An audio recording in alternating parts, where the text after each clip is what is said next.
भारतीय टीमचं world champion होण्याचं स्वप्न इंग्लिश टीमनं धुळीला मिळवलं।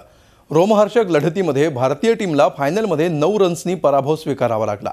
भारतीय टीम वर्ल्ड कप हरली असली तरी त्यांनी आपल्या असामान्य कामगिरीनं जगभरातल्या क्रिकेट चाहत्यांची मनं जिंकली।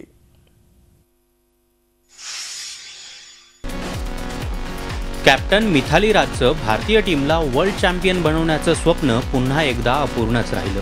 अतिशय रंगतदार अशा मॅचमध्ये भारतीय टीमला इंग्लंडकडून पराभवाची चव चाखावी लागली।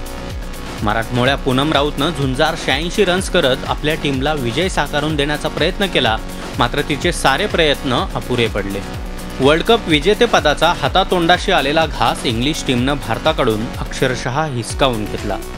भारतीय टीमनं या मॅचमध्ये सर्वोत्तम खेळ केला, मात्र मोक्याच्या क्षणी टीमच्या युवा क्रिकेटपटूंचा अनुभव काहीसा कमी पडला आणि त्यामुळेच मिथालीच्या टीमचं वर्ल्ड कप विजयाचं स्वप्न पूर्ण होऊ शकलं नाही। भारतीय टीमला या वर्ल्ड कपवर आपलं नाव कोरता आलं नाही। मात्र भारतीय महिला क्रिकेट संघानं आपल्या खेळानं जगभरातील क्रिकेटप्रेमींची मनं जिंकण्यात निश्चितच यश मिळवलंय।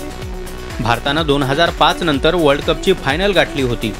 12 वर्षांनी पुन्हा एकदा वर्ल्ड कप विजयासाठी भारतीय टीम लॉर्ड्सच्या मैदानावर उतरली आणि केवळ अनुभवाच्या जोरावर इंग्लिश टीम वर्ल्ड चॅम्पियन ठरली।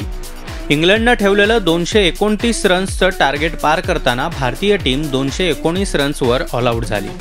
मात्र पूनम राऊत आणि हरमनप्रीत कौरच्या हाफ सेंचुरीच्या व्यतिरिक्त इतर कोणत्याही क्रिकेटपटूला आपल्या बॅटची जादू दाखवता आली नाही।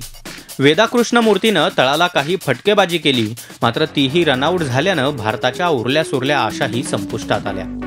भारताला उपविजेतेपदावर समाधान मानावं लागलं असलं तरी भारतीय महिलांच्या या देदीप्यमान कामगिरीमुळे भारतात महिला क्रिकेटमध्ये एक नवी क्रांती घडेल अशी आशा बाळगायला काहीच हरकत नाही। Bureau report, Zee media, Mumbai.